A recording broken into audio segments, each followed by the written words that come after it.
vamos lá. Gente, mas essa é a nossa primeira experiência assim, nesses moldes de vir na casa do nosso entrevistado.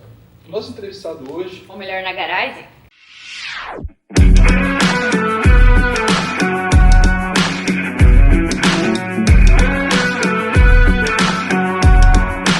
Não, é a casa dele, é a casa dele. Eu juro pra vocês, essa casa ela tem tantos detalhes, ela tem tanta coisa pra gente ver, apreciar, curtir, que depois eu vou ter que fazer alguns takes da casa, dos moldes, né? A gente tá aqui hoje com o Rafa. Eu gravei teu nome como Rafa Hammer. Perfeito. Você quer falar do teu nome pra gente? Só pra... Perfeito. Meu nome é completo Rafael Buco Rossô.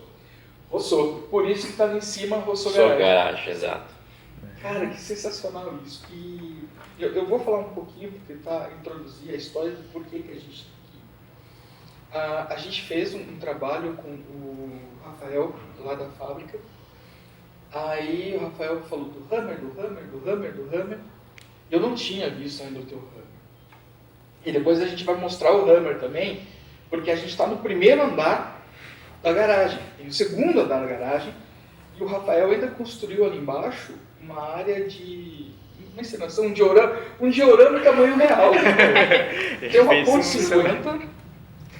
Você tem a tua motocicleta que está ali embaixo com... E o que tem do lado ali é um pau. Aí nós temos um fuzil com uma granada de bocal, os sacos de areia, as pás para carvar as trincheiras, cama de campanha, comida, saco de dormir, tudo que se precisaria para fazer um ponto ali de defesa. Cara, a gente vai mostrar isso. Aí a gente está hoje com Carolzinha, nossa companheira de guerra.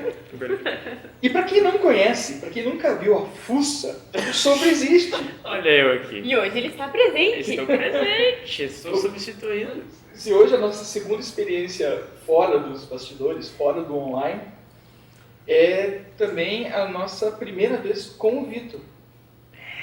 Cá estou eu. Então pra gente hoje é um marco. Mas eu tô aqui, tá? É um marco de final de ano. O Zé, ele tá atrás das câmeras porque ele falou que ele não combina com o ambiente, porque ele é muito jovem para esse ambiente. Aí eu sou... A verdade é a seguinte, o Sombra tá fazendo o meu papel ali porque os olhos dele estão brilhando mais Esse aqui é do que incrível. qualquer coisa. Tipo assim, ele tá num local que... se largasse ele não ia nem comer, eu acho. Então, nada melhor do que ele tá ali, ele tá representando a felicidade por completo. Então, ele tá muito mais entusiasmado do que eu, porque pra mim é tudo lindo. Mas é lindo. Pra ele não, pra ele é aquele nossa! Então, por isso que ele tá no meu lugar. Rafa, a gente pode fazer isso, é um colecionador.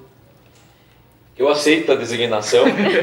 É que eu comecei no mundo dos carros, e sempre o conceito que eu tive do colecionador do carro antigo é aquele senhorzinho assim que fica lá encerando o carro e não sai no domingo porque está nublado. Então, ao mesmo tempo que eu aceito esse conceito, porque eu coleciono várias coisas, né, desde mobiliário, latinha de cerveja, eu sou um colecionador nato nesse sentido de reviver algumas coisas históricas, preservar algo. Mas nesse sentido do colecionador, assim, como a gente diz no mundo dos carros antigos, Zé Frizinho, tudo ali e não usa, e não deixa usar e não sai, nesse sentido eu rejeito o conceito.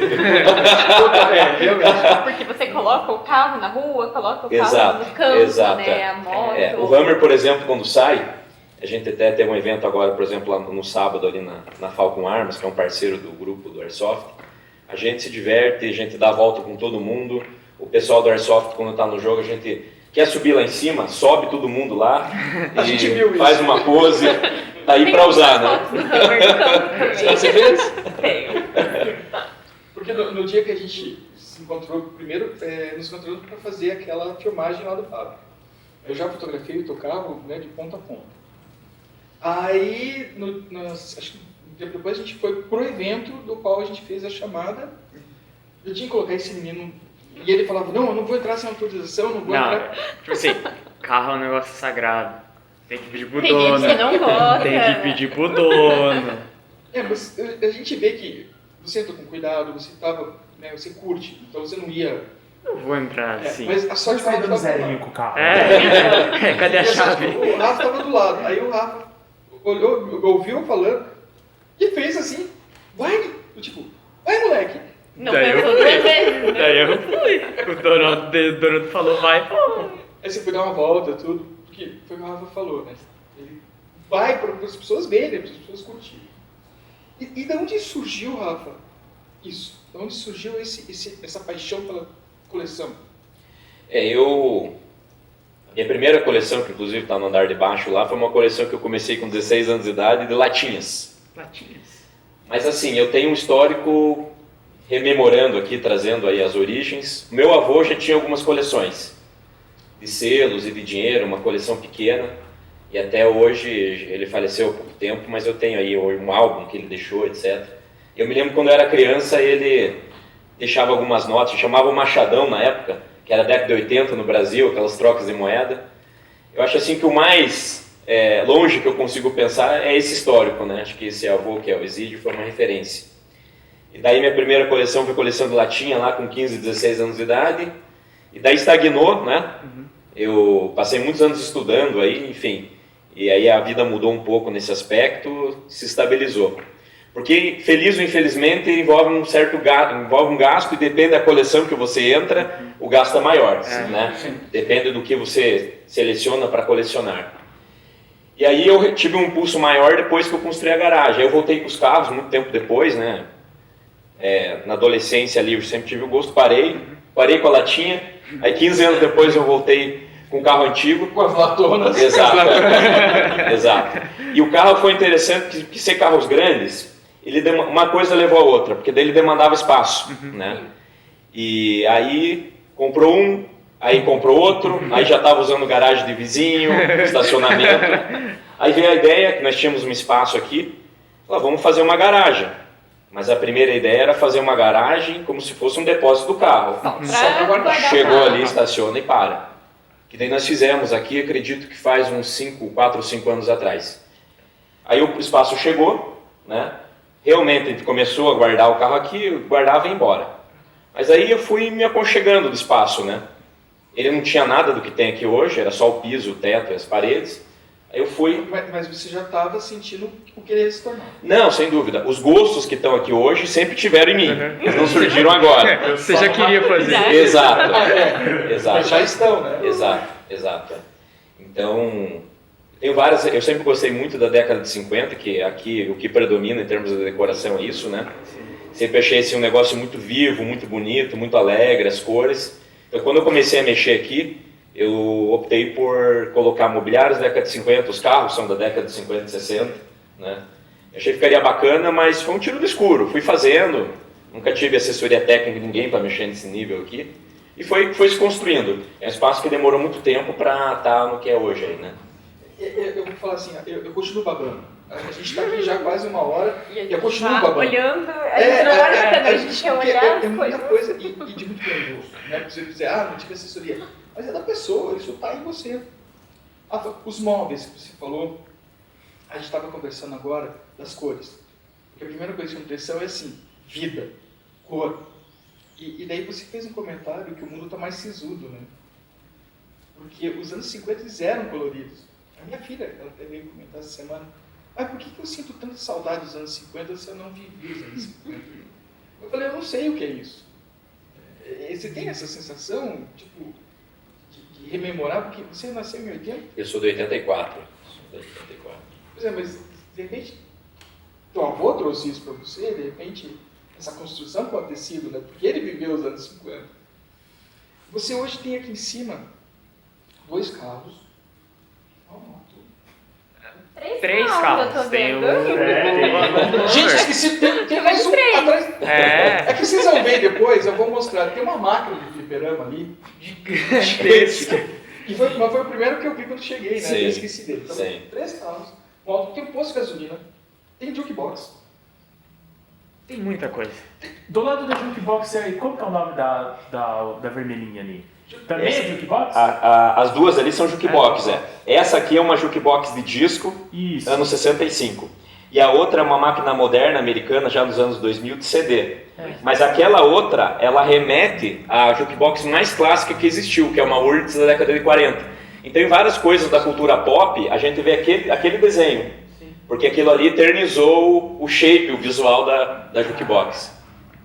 Jukebox eu acho um troço bacana. Teria uma em casa? Não, mas eu acho Mas é bacana. bonito. Cara, mas existe um espaço desse. Não. É. Tem 2 mãos. Não, aí eu falo, esse é uma lambreta. Ah, não é uma moto. É uma motoneta. Não, uma motoneta. Aí, E uma porque eu bicicleta. não tenho moto, eu tenho motoneta. Ah, E ainda tem essa bike.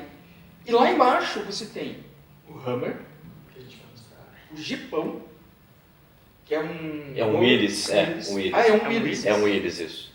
E a Royal Enfield, que é a Isso. moto com sidecar. Exato. Não, e sem falar no carro de passeio dele, que é um é Defender. um Defender. Mas o Defender com história. Que é meu trufe. Então, É. tudo tem história. Tudo tem. história. Vamos começar a falar do Hummer. Me conta a história dele. Como é que ele chegou aqui? Perfeito. O Hummer, ele surgiu na minha vida através do Jeep Willys, né? Com 16 anos de idade, meu pai e meu irmão compraram aquele Jeep, que está lá, inclusive. É um Jeep que a gente usou muito, ainda usa, para passeio, fazia rally amador no Jeep Clube, viajava e tudo mais. E daí a gente se envolveu no mundo 4x4 e digo que ali eu fui picado e tô viciado até hoje. E daí aquilo ali abriu um horizonte para mim em termos de entrar no mundo que era novo. Aí através daquilo que eu descobri que existia o Hummer, né? 2 carros que eu descobri que existia, que eu mentalizei, que falei, quem sabe algum dia eu vou chegar lá. Um foi a Defender, que eu tinha lá 16, 17 anos e eu tive a oportunidade de andar num evento. Foi até um primo da minha mãe que levou esse carro para o evento, o Elcio. E eu andei, era no 2000 isso, eu tinha 16 anos de idade. Eu falei, um dia, se eu tiver condição, eu quero ter uma Defender. E depois se realizou, por coincidência minha, no 2000 também. No mesmo ano daquela que eu andei. Não é a mesma. Não é a mesma, mas é o mesmo modelo, não é o mesmo carro, né? Que é o carro do meu dia a dia hoje, assim. Então, eu sou tão apaixonado que eu só uso 4x4 no dia a dia. E o Hummer, ele, naquela empolgação de pesquisa e tudo mais, ele apareceu como uma Ferrari dos 4x4, né? É o ápice, em termos de capacidade off-road, por dados técnicos mesmo, né? Às vezes as pessoas se encantam por ele, pelo visual, por o carro ter origem histórica, mas se você vê os dados técnicos dele, de capacidade off-road, de possibilidade, por exemplo, dele ser... isso aconteceu na Tempestade do Deserto, 4 metros de altura, você cortar as cordas do helicóptero, ele cair. Sério? Existem vídeos no YouTube, se tiverem curiosidade, que eles pegam aqueles aviões cargueiros grandes e lançam de paraquedas. Isso eu vi. Ali tem uma foto tua ali, na água, né? Isso, até depois nós podemos explorar melhor. Eu tenho uma foto dele ali, içado também, salvo engano, atrás aqui da tela, a gente pode recolher. Mas depois. é ele mesmo? Assim, o carro que eu comprei, a gente não tem um histórico, né? Mas eu diria que é ele, porque o carro militar, ele é todo padronizado, né? Sim. E o teu, ele é ele todo é- equipado, né? Exato. Não é ele cru, ele tá todo equipado. Exato, militarizado. Aí, enfim. E aí chegou o Hummer, com 16 anos de idade, 17, mas assim, um sonho muito longe na época, mas que eu não desisti dele, não desisti. E aquilo ficou ali, né? Falei, quem sabe um dia eu vou realizar. Tava muito longe, mas eu fiquei naquele meio termo. Não vou desistir, mas também não vou criar muita esperança. Vamos ficar ali. Viver só Se por der ele, certo, né? Vamos alimentar esse fogo, né? Vamos deixar o jogo rolar e quem sabe no segundo tempo ali a gente faz o gol. E aconteceu que aí, enfim, eu tive esse período assim que eu... Foi uma coisa meio louca, porque eu entrei na faculdade, fiz 3 faculdades de uma paulada só, fiquei 15 anos estudando. Nossa. Então eu entrei na faculdade com 17 anos de idade, me graduei em Direito aí com 21 anos de idade, comecei a trabalhar como advogado, aí emendei faculdade de Economia, trabalhando, e daí terminei a faculdade de Psicologia agora faz uns 4 anos. Então foi uma época de dedicação aos estudos, daí parou a coleção, não tinha carro, né? Acaba não tendo nem tempo. Exato, né, exato. E é engraçado que as pessoas vêm aqui e às vezes pensam, isso aqui pode ser... será que isso é patrimônio do teu avô, né, que você recebeu de herança? Porque às vezes a pessoa olha, você é jovem, né, estou com 37 anos de idade, também não sou muito novo, mas eu falo assim, às vezes as pessoas chegam aqui e não sabem que até com 28 anos de idade eu não tinha nenhum carro, eu andava de ônibus. Eu ia pro fórum de ônibus. E eu tenho orgulho disso, né? Porque foi coisa que eu construí com o meu esforço. Sim. E óbvio que isso dependeu de várias coisas ali que eu tive que me sacrificar em termos de estudo, de dedicação, para as coisas fluírem. Aí quando as coisas começaram a fluir também em termos financeiros, voltou a ideia do Hummer.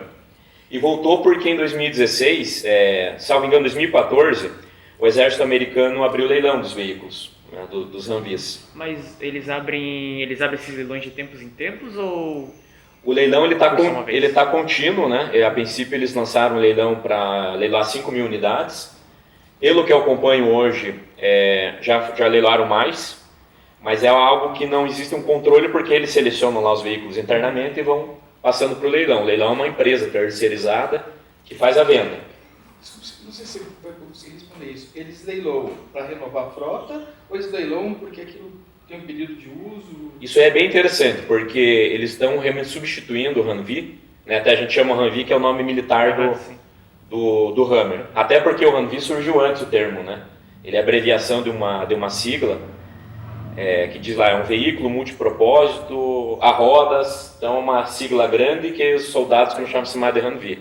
E o Hummer surgiu depois, mas hoje a gente fala de Hummer para pouca gente sabe o que é Humvee, mas o Humvee seria o Hummer militar. Aí o que aconteceu? Na guerra do Iraque agora e do Afeganistão, teve uma quantidade de baixas significativas, a gente vê até pelos documentários, pelos filmes, porque o Humvee foi colocado numa situação de linha de frente. Então, de combate lá aos insurgentes, passando naquelas zonas mais urbanas, e ele não foi preparado para ataque de minas, o IED, que é aquele dispositivo explosivo que se deixava à distância e se acionava por rádio ou celular. Aí teve muitas baixas, o carro não foi preparado para isso, né? Ele não tinha blindagem, aí ele foi sendo blindado, ele foi ficando pesado. Uma das coisas curiosas sobre o Humvee, se você vê ele no início do Iraque e do Afeganistão, você vai ver que o atirador lá de cima, o meu veículo, por exemplo, a gente chama o M98 padrão. Ele é capota de lona, ele não tem o ponto .50 lá em cima. Mas os veículos de combate, eles têm. Então o atirador ia lá em cima, ele sempre foi lá em cima de cara pro vento. E depois você vê no curso da guerra que eles foram blindando, porque tinha um percentual de letalidade grande. Fechou uma gaiolinha. Exato, e os últimos veículos é uma torre, né, toda blindada ali, girando, mas o carro já não comportava. Então o exército americano daí decidiu substituí-lo. Abriu uma licitação que já foi vencida por uma empresa chamada Oshkosh, que é uma empresa americana, fabrica caminhão. Ele já serve o exército americano, mas o forte deles é caminhão. E agora eles lançaram o substituto do Humvee, que é o JVLT. Eu digo assim, já é um caminhão. Ele parece um caminhão desses de transporte de valor, desses carros fortes. Ele é quase o dobro da altura do Hummer, ele é grande, o pneu é grande. Só que daí ele aguenta ataque de mina, num certo sentido, tem uma blindagem maior. Claro. Ele é mais resistente. Ele é mais resistente. É um projeto novo, é que o Humvee é um projeto, para vocês terem ideia, da década de 70, 78, 79, que começou a fabricar em 85 para substituir o Jeep Willys do exército americano. Nossa. Sim, porque Então, 70 e pouco, ainda a gente via, né, os Willys. Exatamente, Então, você vê, é um pulo, enfim, existem esses saltos tecnológicos, né? Mas, em resumo, eles pretendem substituir tudo, salvo engano, até 2040 ou 2050. Não sei se vão mudar de ideia ou não, porque, de acordo com as estatísticas, foram fabricados mais de 200 mil unidades Nossa. Do Humvee. do Humvee. Sabe Deus quantas estão aí ainda, quantos estão ativos no exército, quantos já foram sucateados, etc. Então é algo imenso. E uma curiosidade do Humvee também, que a fabricante é a M General, que fica em Indiana, que não é a GM, é que a GM depois comprou os direitos para fazer o Hummer civil, que é o H1. Sim. Mas a M General é uma fabricante de equipamento militar, está em Indiana, nos Estados Unidos, e também vendeu para outros exércitos do mundo, porque eles não tinham exclusividade para o exército americano. Tanto é que eles ainda produzem. Apesar do exército americano não comprar mais deles, porque mudou o projeto, eles ainda produzem. Outras forças especiais podem... Exatamente, exatamente. Se fizer uma pesquisa rápida pela internet, até salvo engano, o Wikipedia tem lá os exércitos que tem, salvo engano, aqui na América Latina, a Argentina deve ter, o Chile, algumas unidades. Né? O Brasil não, mas enfim, deve ser critério interno do exército brasileiro. Então eles ainda produzem, mas não produzem mais para o exército americano. O exército americano está comprando esse JVLT e está leiloando os navios. Então, em resumo, eu entrei no leilão porque o exército americano decidiu leiloar. Exatamente. E daí é um leilão nos Estados Unidos, dentro das regras lá que existem, aberto para todos que tenham lá os requisitos, né? Só que é um leilão mundial, então ali participa pessoas do mundo inteiro. Nossa. Né? Então é bem concorrido. Não só americanos. Sim, sem dúvida, sem dúvida. Uma curiosidade desse carro lá nos Estados Unidos, que alguns estados, porque nos Estados Unidos tem muito aquela questão da... a legislação de um estado federado para outro é muito diferente, né? Eles têm muita autonomia. Sim. Então, alguns estados americanos, há um óbice para emplacamento. Então, alguns estados americanos só aceitam para uso off-road. Então, você teria que ter, por exemplo, uma fazenda, você não pode usar em via pública. Sério? Igual o quadriciclo aqui no Brasil. Exato, aí limita muito, Você né? não pode Mesmo sair com um na americano nato, ter uma coisa dessas, vai ter que ter uma fazenda grande, não vai poder sair na rua. E, salvo engano, alguns estados também têm algumas restrições em relação à emissão de poluentes e segurança de colisão com pedestre. Por quê? É um carro militar, não se pensou...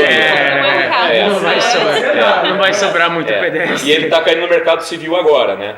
Mas assim, ele teve um processo de importação totalmente dentro das regras, ele foi submetido a Denatran, foi emplacado, existem vários no Brasil hoje, né?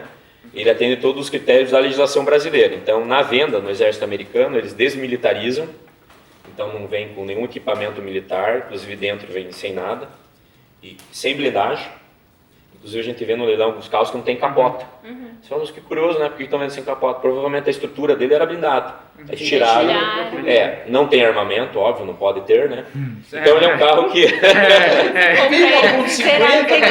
Comprou o Cambi com 1.50. Pra quem assistiu Senhor das Armas, ele traficava as armas e tinha uma legislação na África que não poderia entrar armas equipadas com tipo assim, dentro do veículo não poderia ter uma arma. Mas você poderia importar o carro e a arma. Daí depois você monta monta. tudo e manda em 2 notas separadas. Cara, eu não lembro disso. É bem legal. Eu revi esse filme. Ele ensinando como burlar as coisas. É o papo de respaldo sendo processado. Não, mas você não vai conseguir fazer isso. Mas tudo bem. Aí você trouxe o Hammer, veio. Como é que foi esse trâmite assim? Veio de navio, veio de avião, você veio. Continuou? Veio de Não fazendo nada, passei 2 anos. Seria possível até, trazer andando, né? Daí só que teria que respeitar as regras da importação.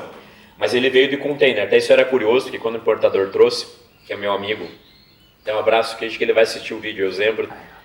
Ele topou fazer a importação para mim e a gente tinha uma curiosidade se ele caberia no container. Porque o padrão de importação de carro antigo é no container pelo preço, né? E o que não cabe no container, eles chamam de roll-in, roll-over, que tem que ir, vamos dizer assim, no convés do navio. Então, um caminhão grande tem que vir no convés, ele pode vir lá no porão no convés, mas é caríssimo, porque é por área, né, que ocupa. E a gente tinha essa dúvida, mas ele entrou no container, só que precisou desmontar os espelhos laterais. E diz o Zembro de lá, se eu não me engano, que teve que estacionar ele e sair por cima. Tem que ir escalando. Porque ele é muito largo, né? Ele tem, se eu não me engano, 2,20 de largura, sem os espelhos. 2? Para se comparar, é como se fosse um caminhão rodoviário. É mais ou menos quase idêntica à largura de um caminhão rodoviário. Eu não lembro, a gente andou nele, a gente brincou ali dentro, tudo. Ele não é teto solar, né? Ele tem abertura? Ele tem lona e a lona dá para tirar, né? Ele fica conversível. Esse modelo, então esse modelo é o modelo base. Ele chama o M998, que é aquilo ali, é o padrão. Capota de lona, porta de lona, a porta sai, né? Você me mostrou. E a lona de cima também sai. Eu nunca tirei ela, mas ele teoricamente ele fica conversível. É difícil de tirar a lona com a porta? A princípio não, ele segue, eu digo assim, que a genética do Jeep, se você pegar o Jeep Willys lá na origem, é um Jeepinho com capota de lona. Então eu digo assim, todo Jeep que tem capota de lona, ele está sendo, ele está preservando, vamos dizer assim, ele está indo na origem do DNA de um Jeep, que começou assim, muito rústico, entrava poeira, entrava água, né? Tanto é que se você pegar, por exemplo, o Toyota Bandeirante, a Defender, são carros, vários Jeeps aí mais modernos, tem a lona também. Mas enfim, ele sai, a lona, nunca tirei, né? É que agora eu coloquei o bagageiro, coloquei a antena e tudo mais. Mas a princípio é algo simples, tem que ser simples, pelo padrão militar. E a partir dele, eu acredito que deva ter, se não me engano, umas 20 variações. Até tem um livro aqui que é de referência, que eu importei o livro, que traz informações e tal. Tem um carro e 20 uma das coisas que eu... Acho que vocês podem ver ali na segunda foto, que tem um canhão, ele dando um tiro ali embaixo. Tá, aquilo ali é uma variação, é um lança-foguetes, vamos dizer assim, né? Tem veículo ambulância, tem veículos que só tem as 2 portas da frente, o resto é tudo caçamba para transportar material. Então é bem interessante, assim, é óbvio, tem que ser um veículo adaptado para a necessidade. E aí entra no debate do meu Hummer, que eu acho que é a pergunta que o pessoal mais faz, né? Se ele foi para combate ou não. Pelo estudo que eu tenho por essas características, eu tenho quase certeza que não. Por quê? Porque ele era um capota de lona. Então o carro de capota de lona, mesmo no Iraque, ele não deveria ser colocado para uma missão de patrulhamento, por exemplo. Eu também imagino que não, né? Porque tiro até de 22 ia... Sim. E esse carro estava numa base da Força Aérea nos Estados Unidos, em Utah, chamada Hill Air Force Base. Que depois eu tinha até curiosidade de procurar, aí eu comprei um pet deles, fiz uma farda só com o pet, para trazer a história do carro, né? E esse carro era engraçado que eu fiquei muito tempo monitorando, outra loucura minha. Eu fiquei praticamente 1 ano monitorando esse leilão toda semana. Eu entrava, eu via preço, eu fazia planilha, E quanto eu tempo estudava. durou o leilão? O leilão ele começou em 2014, 2015 e ele está contínuo. Só que é variável a quantidade de viaturas que são... Não, eu digo o seu leilão. O meu leilão. O meu leilão ele foi relativamente rápido, porque eles lançam o veículo, eles dão lá uns 30 dias, tem fotos, tem vídeos, e daí tem o dia lá do você dar o lance, você compra, e a partir dali fechou o leilão. Você comprou, daí você vai fazendo os trâmites para trazê-lo, né? Sim. Para mim, nesse veículo, até chegar no Brasil, deu 1 ano e 2 meses. Né? Nossa, demorado. E ansiedade, Grande, muito grande. Mas você comprou, daí você fica esperando mais de 1 ano. Mas sem falar valores, assim, foi muito disputado no leilão? Foi, esse carro foi pelo seguinte, eu fiquei 1 ano monitorando o leilão, então o que eu sabia? Eu sabia mais ou menos o preço médio. Tem coisas curiosas que o estudo é uma coisa maravilhosa, né? Qualquer coisa que você estuda na vida e se dedica, te abre o teu horizonte. Sim. Então, até isso que é uma coisa aparentemente simples, um estudo me abriu vários. Então, por exemplo, o que eu via? Que em alguns lugares, por exemplo, mais próximos de cidades grandes, os carros eram mais disputados. Por quê? Aí é uma hipótese, mas eu acho que tem grande condição de ser veracidade. O americano tradicional ele é muito conservador, né? Então, é difícil pegar uma pessoa usada que sai do sul e anda 4.000 quilômetros para pegar um carro lá. Então, uma coisa que era mais perto da Califórnia, da Flórida, era mais caro. E tinha muito mais gente participando. Falei, só pode ser por causa disso. É uma coisa que está lá no norte dos Estados Unidos. Falei, para mim não vai fazer diferença, então eu posso ir para lá. Vai demorar para Exato. Mas o principal critério meu ali foi a questão do estado e conservação do veículo. Tinha um veículo... outras opções? Tinham. Então ali o que vinha? Esse leilão é muito amplo. Tinham caminhões também, né? Caminhões do exército, gerador de energia, um leilão de materiais militares, não era só de Humvees. Os Humvees tinham várias versões, tinha uma ambulância que aparecia de vez em quando, tinha o cor-areia, né? Só que daí eu pensei assim, eu vou ter que fazer uma escolha, eu prefiro o camuflado, eu acho mais bacana, né? Tem mais a ver, inclusive, com o nosso Brasilzão aqui, né? País tropical. Eu quero um verde e eu quero o carro o melhor possível, porque eu quero um carro que não me dê muita manutenção, que eu preciso trocar muita coisa. Então esse carro, ele foi disputado, ele teve um plus no leilão, por quê? Ele é o primeiro ano de fabricação. Nossa. Isso para qualquer carro de coleção, o Humvee saiu, a primeira unidade saiu dia 2 de janeiro de 85. Esse carro foi fabricado em junho. Ele tem um número baixíssimo de chassi, eu acho que é 1042. Nossa! E ele estava com absurdos 3.200 milhas rodadas. O carro estava novo. 5.000 quilômetros. Pois é. Nossa, Nada, né? Mas a gente não pensa nisso, né? É um carro de Um carro de 82. coleção, assim, a importância que ele tem da data que ele foi fabricado, claro, a importância histórica que ele tem de onde ele esteve, se esteve ou não na guerra, eu não sei se isso é tão importante, se ele foi para o combate ou não. Levou um tiro, de repente, sei lá, para alguém pode ser isso muito importante. Morreu um general dentro dele. Baleado, não, ele teve um infarto. Mas morreu um general dentro dele. Mas eu digo assim, então os detalhes, eu vejo que você é uma pessoa que vive dos detalhes, né? Então esses detalhes para você foram muito importantes. Foram, sem dúvida. Como eu disse, é que eu me aprofundo de cabeça em tudo que eu gosto. Até eu tenho um ditado que... Eu não sabia a origem, me disseram que é da Abraham Lincoln, né, dos presidentes dos Estados Unidos. Não sei se eu vou repetir ele com precisão, mas vocês vão entender a essência. Ele diz assim, se eu tivesse 10 horas para cortar uma árvore, eu ia gastar 9 horas afiando o machado. Ele faz isso no Abraham Lincoln versus Meu Deus do céu. Sacanagem. Rafa, sério, Rafa. Tá vindo tão bem. Mas é que eu acho que essa frase é realmente a dele, porque no filme, sério, você passa muito tempo ele curtindo. Ele é o... Mas isso leva para a vida e tem tudo a ver com o Hammer, né? Porque você começa a cortar a árvore com machado não afiado, você vai gastar as 10 horas e não vai cortar a árvore. Então no Humvee, no Hammer, eu pesquisei muito antes de comprar, muito mesmo. Com tudo que você pode imaginar, desde livro, informação na internet, fórum nos Estados Unidos.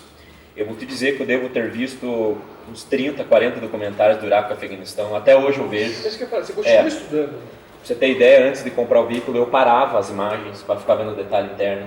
Nossa. Então, assim, para chegar nesse grau de detalhismo, falou, tem isso aqui. Então, para um equipamento que eu tenho hoje, que é um GPS bem raro, é um GPS é um negócio tão grande, depois a gente vai filmar lá embaixo, foi usado na Guerra do Golfo, 90 e 91, Tempestade do Deserto. Eu vi por documentário. Eu congelei a tela, o que é essa caixa que está ali? Depois consegui a informação que era um GPS. Porque a gente não falou, mas é que eu sei dessa história. O teu carro veio limpo. O que é o limpo? É volante, banco? Só isso, e a parte externa. Tanto é que o que eu mais me orgulho dele ali é o que foi feito dentro dele, foram os acessórios. O que eu achei bacana Né? foram os acessórios. Eu digo assim, até nos Estados Unidos é raro você achar um veículo com esse grau de equipamento, porque eu sou um cara que há 20 anos eu pesquiso isso, e eu tenho muito arquivo de foto, de vídeo, de fórum, né? Então eu tenho orgulho de ter conseguido isso. Está aqui no Brasil, né? Que é uma coisa bacana, que nem eu me dava conta às vezes disso, né? Às vezes um amigo meu às vezes me disse, nossa, quem tem carro antigo, a gente é guerreiro, né? Porque o nosso esforço é muito maior. Sim. Né? Lá você compra uma peça, chega em 5 dias, aqui a gente compra e chega em 6 meses. Ou em 1 ano você chega. Tem que pagar tributo e tudo mais. E daí, até seguindo essa linha aí, uma coisa que eu não me dei conta quando eu comprei ele, mas o colega disse, e eu acho que hoje eu dou razão a ele, que quando você tem uma viatura dessa, é óbvio que você vai ter o teu prazer individual, você vai estar com seus amigos, você vai jogar software. Mas você presta um serviço histórico, porque você está guardando alguma coisa que teve uma importância na história, né? Que seja uma coisa da história militar daquela década, mas você está preservando isso. Isso também é história, né? Sim. A história não é só a história política dos livros. Sim. O acontecido. Exatamente. Então, um mobiliário antigo da década de 50, é história. Ele é uma história, né? Da cultura de uma época. É que acho que às vezes a gente vê a história como aquela história de livro, né? A gente fica estudando o nome de presidente e tal, mas se você vê, tudo isso é história, né? E isso revive o momento também. Então, as pessoas às vezes chegam aqui, nossa, parece que eu estou na década de 50. Perfeito. Tá funcionando. Então eu atingi o meu objetivo. O portal. Quando você abriu ali o portão para a gente entrar, a gente estava num baque. Cara, é impressionante, coisa mudou de outro tudo. mundo, né? Mudou Isso que eu tudo. acho legal, porque a fantasia, a gente precisa de fantasia para viver. Né? A gente entrar no mundo de fantasia, a gente está toda hora na fantasia, vendo um filme, jogando um videogame. A gente precisa ter disso, isso é saudável para nós. Você já foi para Disney? Não, nunca, já estive nos Estados Unidos, mas nunca fui para Disney. Quando você chega assim no parque que dá acesso ao castelo, ele tem assim, onde os sonhos começam. Cara, e juro pra vocês, você esquece realmente esse transporte. Foi essa sensação que eu entrei na sua pequena Disney. Legal. Você tem a sua própria Disney. Legal, Sabe? legal. Depois, no finalzinho, tem a lojinha, que a gente passa ali e compra as coisas. Uma lembrancinha embaixo. Tem o chaveiro e o pôster dele do Hub. Pra você poder postar aqui na porta. Na saída, né? E você sabe desse mundo de fantasia do Hammer, às vezes até o pessoal fala, eu tô com a farda aqui hoje, então eu vou falar da Airsoft, né? Essa aqui é a farda que eu uso no Airsoft, mas eu tenho umas 10 fardas mais ou menos, sou apaixonado também por fardamento. E eu, quando eu posso, eu visto a farda para dirigir o Hammer. Porque é para ter imersão mesmo. Cenário. Pra criar um cenário. E o que eu mais me orgulho ali é as pessoas disserem, o melhor elogio que eu posso receber, as pessoas me disserem, eu estou sentindo como se estivesse na guerra. Eu estou me sentindo como se estivesse entrando numa batalha. Né? Pra gente, assim, que eu nunca vi, mas eu digo assim, filme. A gente tá imerso no filme junto com você. Quando você chegou lá pra gente fazer a filmagem, o Rafa foi... Só com fardamento... Eu tava com uma farda americana, aquela cinza, digital. Sim. Que aquela farda é da Força Aérea. Que da onde veio... Da onde veio o Hammer. Eu tenho o patch dela, da Utah Air Force Base. Você tava com o capacete aí? Exato, aquela lá ela é homenagem ao Humvee mesmo, a origem dele. Ele chegou e eu falei, cara, não tem como você não prestar atenção. Você não olhar e falar, o trabalho que o cara teve. Aí quando você entra no carro e você conta, você reconstruiu tudo que tem ali dentro, e eu vou mostrar que aquelas fotos que eu fiz, a gente pode usar elas também nas imagens. Perfeito. Claro que a gente vai fazer hoje de novo, porque não tem como não fazer. Não tem como a gente não. Mas assim, a gente se coloca, né, no lugar teu de admirador, a gente se coloca no lugar teu de colecionador, no sentido do colecionador que usa, né? Não, o que guarda. O Zé Frizinho, sensacional que você falou, eu não sabia disso. Zé Frizinho. Então a gente se põe e vem aqui, e quando você fala com paixão do teu Hammer, né? Com paixão daquilo que você realmente está prestando para as pessoas, porque pouquíssimas pessoas teriam acesso ao carro deles. Sem dúvida. De ver o carro deles. Isso eu faço questão pelo seguinte, eu nunca tinha visto um Hammer na minha vida. Eu vi quando tinha uns 20 anos de idade um Hammer civil, um H1, porque o H1 ele é uma versão, é aquele motor, aquela carroceria feita para o mercado civil, Sim. que foi lançado em 91 no mercado americano. Que hoje boa parte das pessoas mentaliza aquele carro. Sim, sim. Eu vi um andando em Curitiba, eu tinha uns 22 anos, passou, eu fiquei emocionado, porque eu já conheci o carro, era a versão civil, vi de longe. E um militar, eu nunca tinha visto na vida, até eu comprar o meu, e eu esperar 1 ano e 2 meses. E teve uma cena que, não sei, acho que as pessoas dizem que às vezes você morrer aparece um filme na cabeça, né? Essa cena vai estar no meu filme de final de vida. O Humvee chegando. O importador, que é o Zembro, ele tem uma propriedade lá em Teresópolis, e aí o carro veio, eu falei, eu vou ver.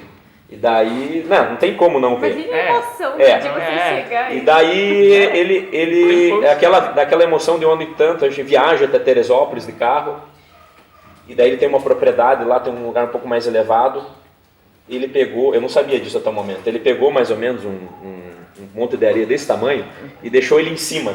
Nossa. E ele ficava num lugar isolado. Eu fui subindo, porque lá é uma propriedade rural, ele tem vários carros. Na hora que eu bati o olho naquilo, ver de longe, nossa. Mas ele preparou para você? Para mim, ele deixou lá no cenário. Né? Surpresa. Você veja, 1 ano e 2 meses depois que você comprou o carro, só conhecia por foto, nunca tinha visto. O primeiro que eu vi foi o meu. Então, assim, eu tenho essa, falando, né, de um dever histórico aí de preservar e tal. É bacana você estar apresentando isso para as outras pessoas, né? Eu, por exemplo, nunca tinha visto nenhum tipo de Hammer. O primeiro Hammer que eu vi foi o seu. Eu nunca tinha visto nenhum tipo de carro militar assim. O primeiro que eu vi foi o seu. Bacana, é por isso que levou sorte. E andei ainda, viu? Eu não andei nele, mas eu já tirei algumas fotos nele. Eu andei nele. Também não andei. Mas eu falei pro Zé, não, tinha que a gente for gravar. Por que eu não andei? Isso é igual o docinho da festa que você fala, não vou comer agora. Daí você vai embora e fala, puta merda. Eu devia ter comido. Não perca a oportunidade, cara. Vai! O docinho da festa eu nunca mais perco. Como eu sou fotógrafo, eu sempre roubo o primeiro, como. Me contrata. Me contrata. E eu digo assim, você acaba conseguindo retransmitir para nós essa tua sensação de ver o primeiro. Porque hoje eu conheço 2 aqui em Curitiba, mas o teu foi o primeiro que eu vi. É muito louco isso, né? Porque como que surgiu outro? Tanto que eu falei, não é do Rafa. Lá no no evento. Vou contar a história, que eu acho que ele vai ver o vídeo aí também, o Antônio. Eu tava passando, eu tinha acabado estávamos, quem sabe, menos de 1 ano com o meu. Eu tava passando aqui na Arthur Bernardes. E assim, quando você passa com um carro desse, acontecem coisas, tudo pode acontecer. As pessoas gritam, tem gente que para do lado, e alguém acenou. Mas isso é tão comum, né? Eu grito lá, falo, cheguei em casa. Aí à tarde me liga o Antônio, né? Falou, Rafael, não se espante e tal, mas eu anotei, eu vi teu carro passando, vi a placa do teu carro. Nossa. Eu tô comprando um, já está em processo de importação, né? Ele ligou pro despachante dele, teve um acesso, pegou meu telefone, falei, tô aí, que bom, né? Eu quero ter um parceiro aí pra gente estar junto. E aí eu fiz uma amizade com o Antônio, que inclusive estava lá no evento. Isso. Né? O carro do Antônio chegou, acho que um pouco depois. Ele já tinha comprado também. Sim. Aí a gente criou uma interação bacana e compartilhei as informações que eu tinha também. Aí eu conheci a brigada, Paranaense de Viaturas Militares Antigas que estava lá no evento de militaria. Evento, né? Aí o Antônio se agregou também à brigada. E aí a gente construiu amizade por causa do veículo. Porque aí que vem a pergunta, como que é essa sensação de ver que tem mais gente que curte os teus sonhos? Porque eles curtem isso também. Talvez não necessariamente o Hammer, mas assim, carros militares, carros históricos militares. Não, sem dúvida. Quando você tem mais pessoas que partilham a tua paixão, você cresce mais, né? Quando você está sozinho, você está isolado e às vezes você não tem nem como contar suas conquistas, vamos dizer assim. Oh, eu consegui aquela peça lá que foi difícil. Eu consegui um GPS que eu vi num vídeo. Que eu vi num... Ou trocar uma ideia, né? O carro às vezes deu um problema e tal, então esse intercâmbio é bacana. E assim, quando a gente está junto, todo mundo progride. Por exemplo, falando agora da brigada, o que eu tive de acréscimo de informação, de vivências com o pessoal da brigada foi uma coisa sensacional. Porque era um mundo que eu precisava entrar e aquelas informações eu não ia obter em outro lugar. Né? Não só a amizade também, mas as informações, o ambiente. Então, acho que eu digo para tudo que a gente se apaixona na vida, se a gente conseguir entrar num grupo, partilhar essas informações com pessoas que estão próximas, você vai crescer. Não que você não possa fazer isolado, mas você vai ficar limitado. Né? Sim. Vai ficar limitado. Porque quando você faz isolado, você não tem como explanar. Você tem tudo isso daqui. Se você deixa a porta fechada, ninguém sabe. Pra que você vai contar tudo isso, né? Tipo assim, ninguém Não, a gente não vai revelar o endereço. É tipo a Bate-Caverna. Exatamente a Bate-Caverna. Puta, comprei esse negocinho aqui. Daí você fala, legal, você coloca ali do lado, daí tua esposa passa, já gastou dinheiro com esse negócio, pra ela é mais um negócio que você gastou dinheiro, mas pra quem vivencia e gosta do negócio, fala, cara, como você achou isso? Aí você conta aquela história empolgante, porque pra você foi engraçado, cara, procurei e vasculhei e achei. Aí você mostra a emoção que você sentiu em comprar aquele produto pra uma pessoa que vai sentir a mesma emoção que você. Porque você chega uma pessoa e fala assim, tá. Que nem quando eu vi seu carro a primeira vez, você estava falando sobre o interior dele, você me falou sobre todas as peças que você comprou. E uma das peças que você falou que foi bem difícil de você achar foi o suporte para M16. Você falou, nossa, eu achei o suporte para M16. Tipo assim, pra mim que não entendo tanto da coisa, não é, como pode dizer, eu não entendo o quão difícil foi para você achar. Sim. Mas para alguém, por exemplo, do Antônio, que você tinha falado, que também tem um Humvee, uma pessoa que tá nesse meio, que tá no meio, que tá procurando isso também, vai falar, cara, como você achou isso? Exatamente, E sabe que uma coisa liga a outra, né?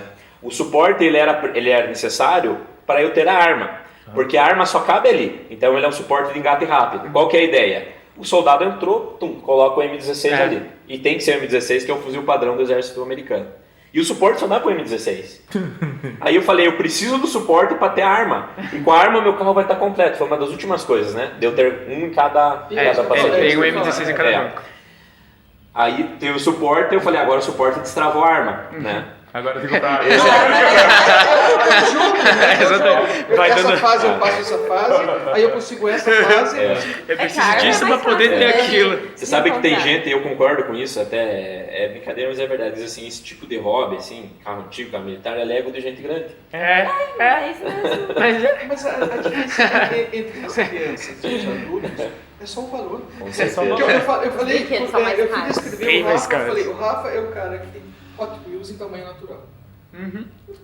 Os Hot Wheels em tamanho natural. Exatamente isso. E minha esposa, quem que vocês vão entrevistar? Eu falei, o cara do Hot Wheels. E ela já saiu, não é o cara, desculpa, é o cara do Hot Wheels. E daí, assim, você, é claro, a gente fala com carinho, com respeito, e a gente vê o trabalho que você teve. E é um trabalho, assim, que vem ao longo do tempo. Você planejou, você estudou, você sonhou, né? E você executou. Isso é muito legal, cara. Sério, isso é muito legal mesmo. E agora faz a alegria da galera do Airsoft. A gente veio pra falar do Airsoft, a gente não veio pra falar do Mas eu quero perguntar pra ele como o Airsoft surgiu. Qual a época que o Airsoft surgiu? Se foi depois do Hammer, se foi antes? A pergunta é perfeita porque emenda exatamente o que eu estava dizendo antes. Foi comprado o suporte M16, aí eu comecei a pesquisar e decidi por comprar uma depressão. Na época eu não jogava Airsoft, então o Airsoft veio depois. E o que tem ali são 4 M16 de pressão, né, de chumbinho da Rossi. Comprei lá na Falcon. Aí quando estava lá na Falcon, eles perguntaram, por que você está comprando 4 armas iguais, né? Tem uma vi e tal, o pessoal já... Legal, vamos pegar né? contato. Já falou, passa teu número. E algumas semanas depois, muito rápido, estava tendo um evento de inauguração da Falcon aqui no Rebouças. Falou, você traz o carro aí? Mas óbvio que eu trago. Porque o carro tem isso aí também, ele te abre o mundo, ele te abre com a experiência. E ele quer sair. Ele precisa sair, ele quer sair, eu quero ir junto para conhecer pessoas novas, ter ambientes diferentes. Sim. Aí esse dia da inauguração, o Marco na época lá da Falcon, ele falou, tem uma equipe da Airsoft com os mercenários, que nós estamos pensando em fazer uma entrada tática, um granada de fumaça, teu carro pode estar na cena? Eu falei, óbvio. Ai, eu vi vídeo, pô, show de bola. Aí eu conheci, a gente falou talvez por WhatsApp 1 ou 2 dias antes, aí no dia eu conheci a equipe. O Wellington, Vinícius. Até aí você não tinha jogado. Não tinha. Olha que loucura. Nem sabia o que é. Aí nós preparamos o cenário, o chegava, teve um desembarque tático e tal. Aí chega aquele bando de maluco armado até os dentes, né? Aí você fala assim, você olhou, cara, é minha turma. Foi exatamente isso. E assim, o grau do profissionalismo deles, porque eu já admirava o Airsoft, eu sabia o que era. E o que eu sempre gostei no Airsoft é o realismo. Né? Acho assim, quanto mais real for, mais bacana. O que a gente falou, é a fantasia, a imersão. E foi muito bacana, a interação que a gente teve, porque daí um bando de louco junto, né? A gente gosta de militaria, a gente gosta de história militar, a gente gosta de arma, a gente gosta de veículo. A gente gosta de carro. E daí a gente fez o evento, foi um dia maravilhoso, conheci tanta gente, foto, passeamos com o carro.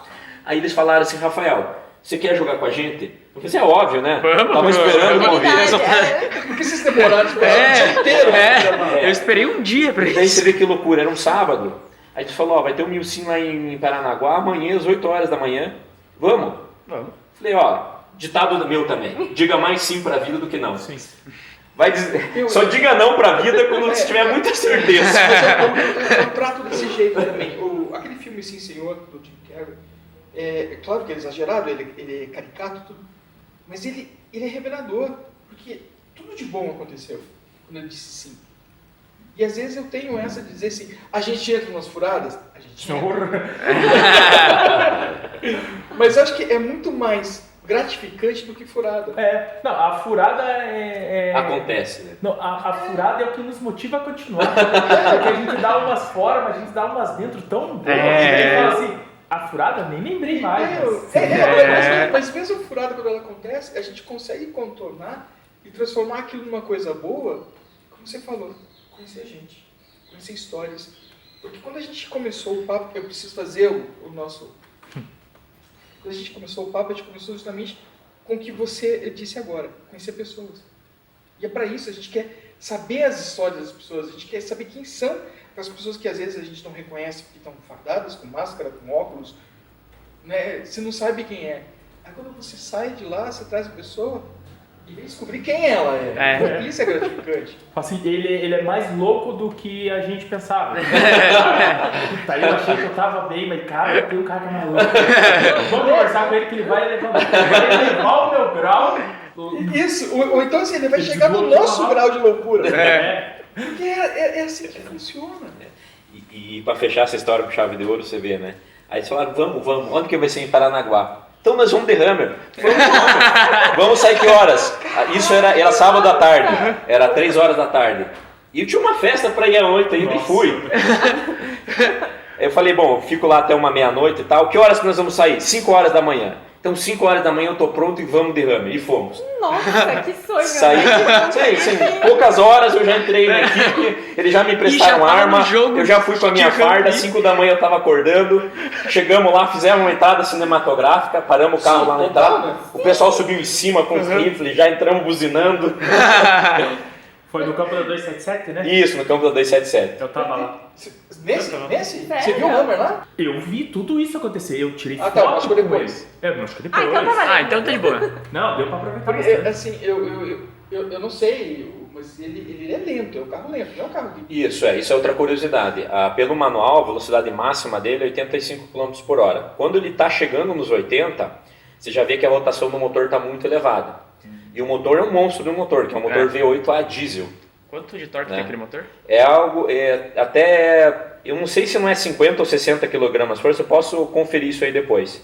Mas é um motor de torque e de força. 60 quilos. Ele é um monstro, ele é um motor que não é turbo, ele é aspirado. Você pisa ele não é velocidade, ele é força. É o torque. Que é o que, inclusive o carro ele foi feito, isso pouca gente sabe, por especificações do edital do Exército Americano. O Exército Americano lançou um edital lá em 78, 79. Eu quero substituir o Jeep Willys. Eu quero um carro com tal especificação.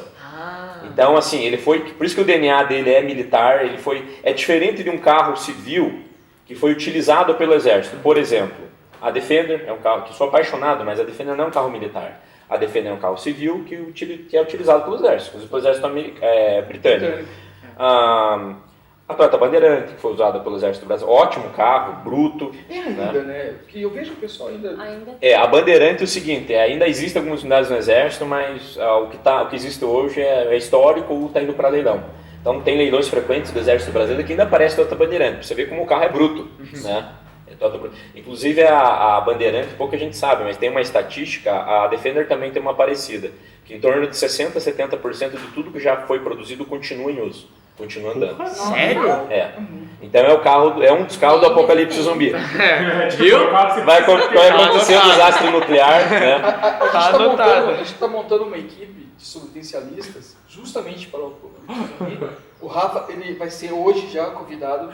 Ele é o líder. Tem dois carros, né? Pelo Hummer E pelo Defender. e pelo... Não, e tem um Jeep aqui embaixo. E esse Land Rover. Não, mas é uma Land esse É uma Land aberto. Rover. O de baixo não é aberto, né? Então, O que tem a luz Aqui tem a luz de zumbi. né, Mas que ele vai falar. são, né? São 3. três carros. Aquele pode ir na frente cegando os zumbis e chegar atirando atrás. Aí, ó. Até Segue e passa por estratégia ele já cima, tem. tá vendo? Já tá preparado.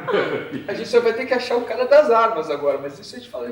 Calma, a gente tá na sabe, busca. né? O cara dos veículos a gente já tem. E daí, mas isso foi em que ano, Rafa, que você foi para esse jogo? Foi 2018? Salvo engano, acho que foi 2018 ou 2000... Foi 2018. Foi 2018, 2019, tanto é que eu joguei pouco, joguei alguns meses, aí já veio a pandemia, né, parou tudo. Mas aí, assim, teve o jogo lá, a gente já estava na equipe. Então daí a gente fez continuamos, estamos ativos até hoje, né, a pandemia deu uma parada. Sim. Mas fizemos muita coisa bacana com o carro, fomos um evento lá em Paranaguá, já levei ele várias vezes para o campo, né, quando dá certo eu levo. E daí abriu o mundo do Airsoft não, a partir disso. Então, eu tento fazer os nexos de lógica, né? Eu entrei no Airsoft por causa do Hammer. Se eu não tivesse um Hammer, eu não estaria no Airsoft. Sim. Não teria buscado. Eu vejo assim. Uma coisa levou a outra. Sim. Mas hoje o Airsoft ele está um pouco mais aberto. Mas acho que do tempo do Zé, era um jogo de gueto. Só que fazia parte daquele grupo que conhecia. Não era tipo precisado. assim, Não era divulgado. Não tinha youtuber. Não tinha Tinha as redes sociais. Tinha que ter alguém. Você tinha que conhecer alguém. O cara chegava e você falava, você quer Airsoft? É o que Mas era indica. assim mesmo. A gente se encontrava nos postos de gasolina pra ir pros jogos. Tipo assim, você chegava, ficava dentro do teu carro, fardadinho, fechado. Aí, tipo assim, você chegava, encostava no posto de gasolina, não tinha ninguém pra fora, assim. Daí você, puta, será que eu tô no posto certo? Aí você, vou sair do carro pra ver. Daí você saía, olhava o cara fardado. Aí você só fazia assim pro cara, o cara fazia um joinha pro cara, o cara respondia um joinha pra você voltava pro carro, esperando o próximo. Aí quando chegava alguém que você realmente conhecia, daí você saía do carro, conversava, daí começava a sair todo mundo. Mas se os dois primeiros que chegaram não eram conhecidos, ninguém sabia que aquele posto era um ponto. Sociedade secreta. Bacana. Mas eu digo uma coisa, o esporte está se profissionalizando. Eu pensei agora, vendo o skate na Olimpíada, né?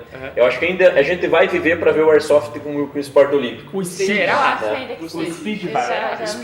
Não é que vai. Mas ele tem Tem potencial. Porque ele tem uma competição, ele tem pontuação. Tem um método, tem competição, tem pontuação. Tem regras específicas internacionais. É uma modalidade. Ele é um esporte que trabalha várias... enfim, é um esporte físico também, que você tem que se deslocar, você tem que correr, você tem que ter a habilidade do tiro. Né? Já existe um tiro esportivo nas Olimpíadas, enfim. Mas então eu acho que caminha para isso. O meu neto participe, né? Se vira, piá!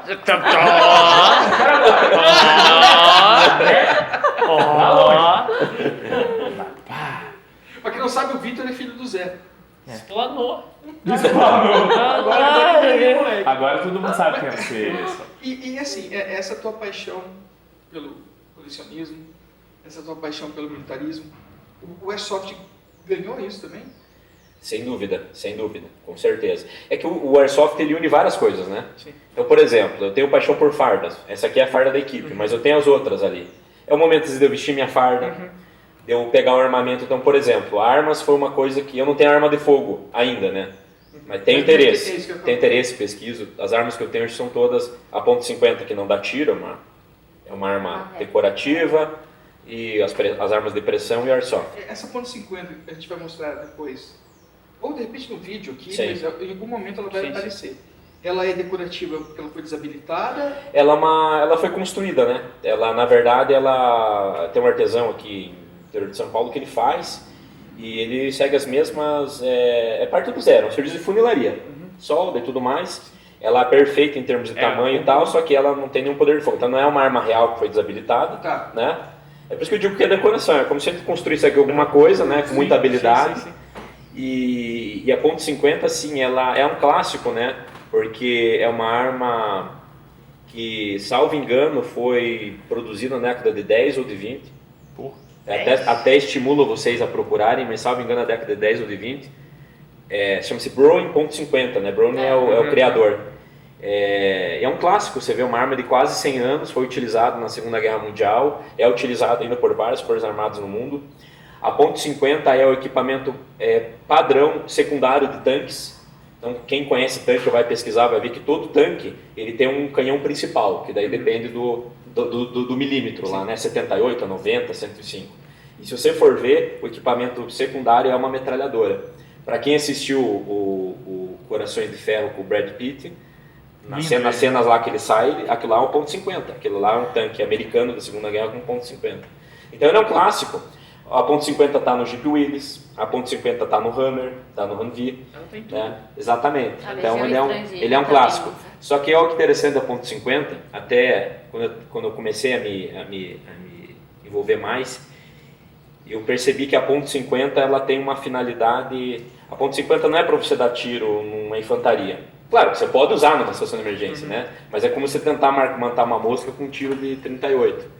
Então, por isso que você vê a .50 às vezes em cima de um veículo como apoio, mas você vê .50 em asa de avião. Então, por exemplo... Não é precisão, tanto é que o pessoal fala...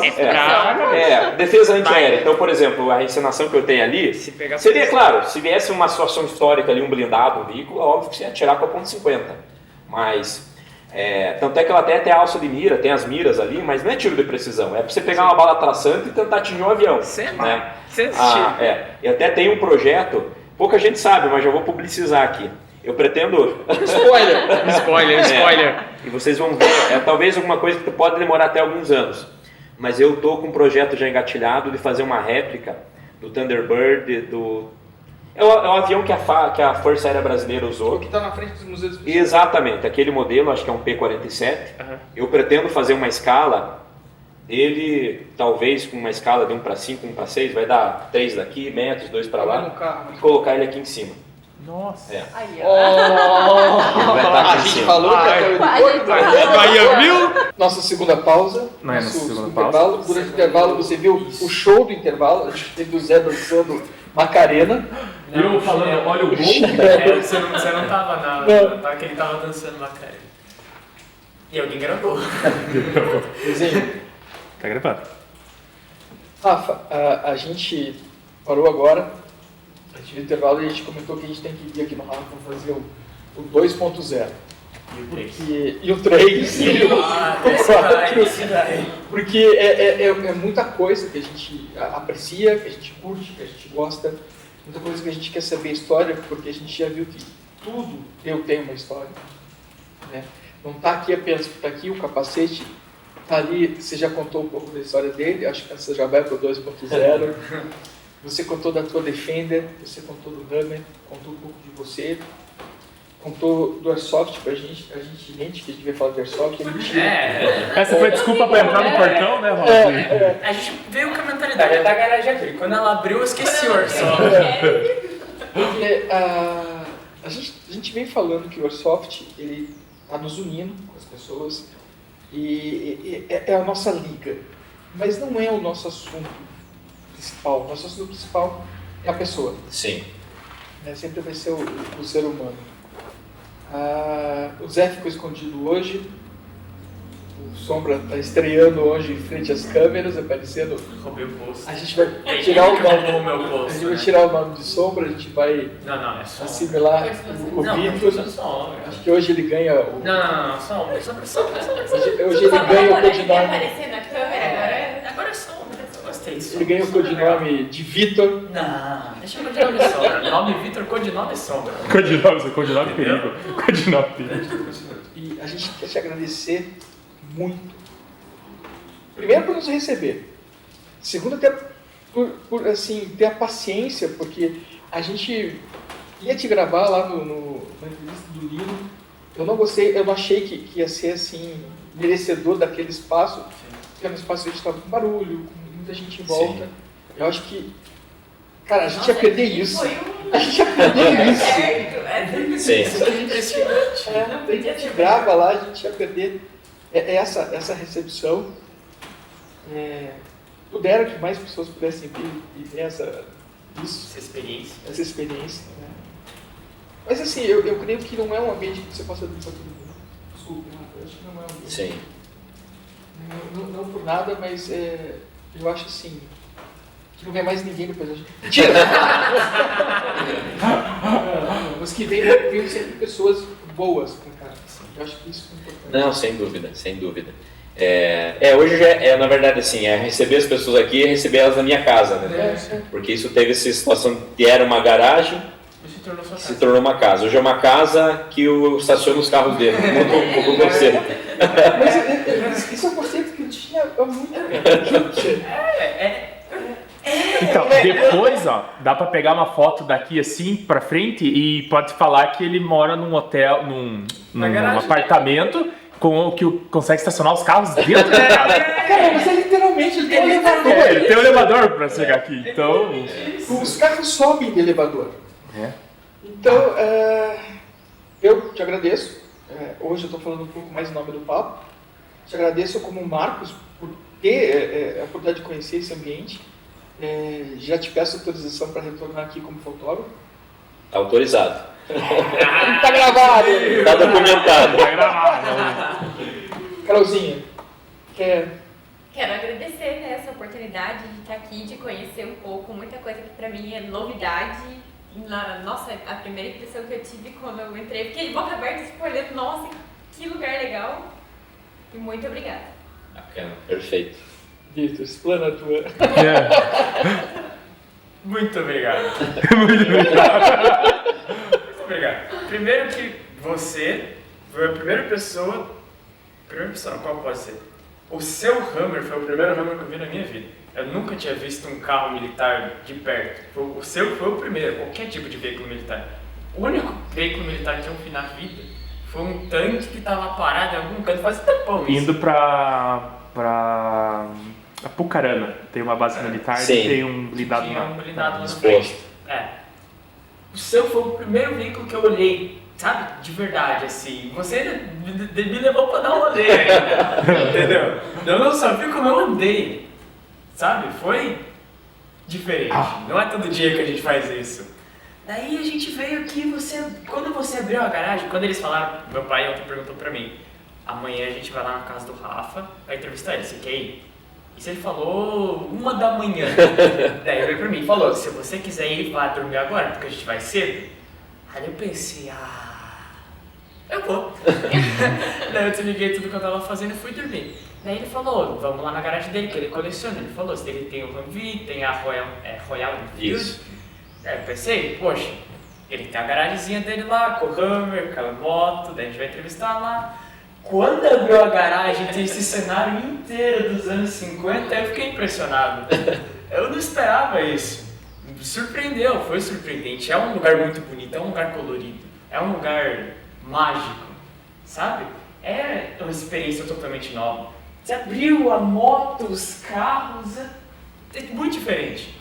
Eu tô Sem palavras, eu não tenho o que dizer. Pra quem tava sem palavras, falou Eu bastante. falei bastante. Eu tô impressionado. Até foi, né? Eu tô impressionado. Tá incrível isso aqui. Esse lugar é incrível. Se ele faz isso com o filho... Bom, Zé, Cara, eu só tenho a agradecer ao Rafa.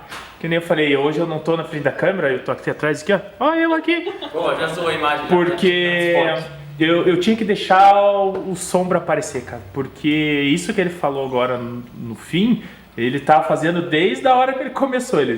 Cara, eles não têm noção. Então, podemos dizer assim, ele tá brilhando muito mais do que eu. Eu tô entusiasmado com tudo, mas o brilho dele ali é a parte. Então, tanto é que ele tá ali e ele consegue conversar muito mais com o Rafa sobre tudo isso. Ele não nasceu nessa época. De tudo isso que tem aqui, nem eu estava vivo, mas ele tem uma vontade de pesquisar, uma vontade de conhecer. Tanto tem os capacetes da Fórmula 1 ali, depois o Rafa vai conversar com ele. Já conversaram um pouco, ele já viu que os dois se entendem. Então, hoje o Vitor está no lugar que tá certo ele estar. Ele não valeria a pena ele estar aqui atrás. E eu estou aqui atrás para controlar tudo. Rafa, de coração, muito obrigado. Obrigado, Sullivan. Obrigado, Carol. Obrigado, Vitor. E até a próxima. quer abrir espacinho pro Rafa? Então, eu encerrei minha parte agora com vocês. Eu não tô. Hoje eu não tô ali. Nossa, eu pensei que era encerramento. Não. Você é muito bem-vindo no papo para falar de Airsoft, para falar de coleção, para falar de carro, para falar de você. Assim, o papo realmente tem as portas abertas. Sim. O espaço é teu, quer se despedir, quer agradecer. Beleza. Eu agradeço, enfim, a presença de vocês aqui. É uma troca mútua também, porque ao falar das coisas aqui, eu estou falando da minha história também. E relembrar a nossa história é uma coisa muito bacana, né?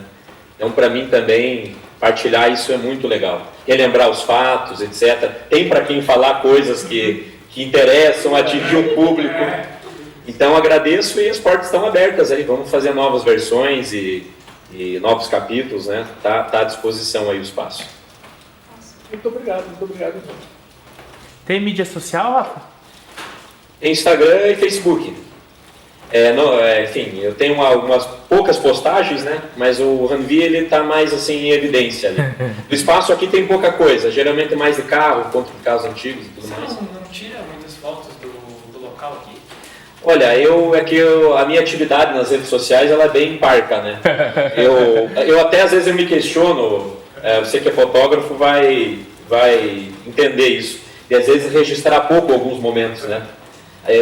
Mas você vai assistir do que... Então, por exemplo, show. Ontem eu fui num show à noite. Eu me nego a ficar filmando o show. Eu também faço isso. Mas assim, eu sou tão extremo que às vezes não tiro nenhuma foto de um evento bacana. Eu estou vivendo. Então, eu faço assim, eu gosto de fazer o show, o evento, eu faço a minha foto na entrada, registrei que estiver. Eu não preciso filmar, fotografar a música, fotografar o evento, para mim acabou, ali eu vou curtir. E eu acho que é assim. E assim que a gente termina o papo, então. Obrigado. E até o 2.0, 3.0, e hoje ainda vou fazer fotos. E o especial Fórmula 1 daí.